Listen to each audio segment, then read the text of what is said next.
Hi, my name's Alan Cowgill, and I'm a real estate investor, and I use private money to fund my real estate deals.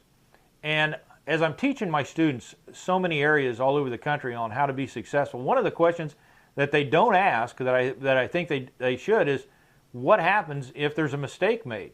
Well, how about if I share that right now with you and what happened to me? Well, let me tell you about a sad story that happened to me before I get into the steps. I had a lender on a property, and I was getting ready to sell the property, and the company that was the title company wanted me to have the lender get a satisfaction of mortgage signed ahead of time. So and the lender wasn't close to me, so I had to overnight it. The lender did that, got it notarized, and sent it back, and we didn't close. Roll the clock forward 3 months. I get a terse statement from the private lender, a fax actually, and he says, "Where's my money?" See, when he signed that satisfaction, he thought he was getting his money back, right? Well, we didn't close, and my office didn't tell him. Now, it ultimately comes back to me, so I'm not offering it to my office, but that's what happened. And I sent him a box of Omaha steaks with a big apology saying, "Look, we didn't close. We're still in play. It looks like it's going to close, just hadn't happened yet."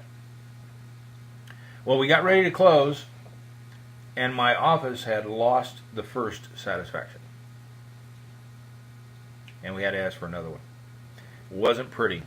Bottom line, why do I tell you this? Just tell you that you got to communicate.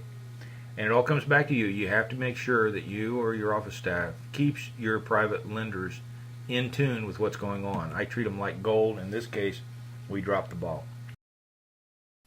I hope you enjoyed that training video. One of the things I'd like to talk to you about was early in my real estate career, before I became a national speaker, I was at a live event and I asked a very successful real estate investor if there was any laws or regulations when it came to the SEC, and his answer to me was, "No, don't worry about it. We're in an exempt category. Go on out and do whatever you want to do." Well, roll the clock forward, I found out that what he told me wasn't true, and actually he has now followed, I guess, his own advice, ended up in jail because he created a Ponzi scheme.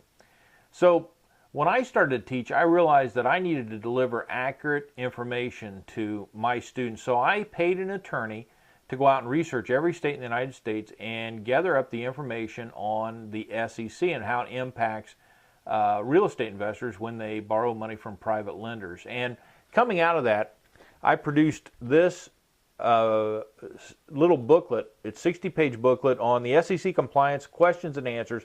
My goal here was to answer your questions about how the SEC impacts your life, and along with this, I recorded my attorney. I've got an audio with my attorney, and there's a form CD on disclosures and disclaimers that you need to have when you're a real estate investor and you're dealing with private lenders and you're looking for private money.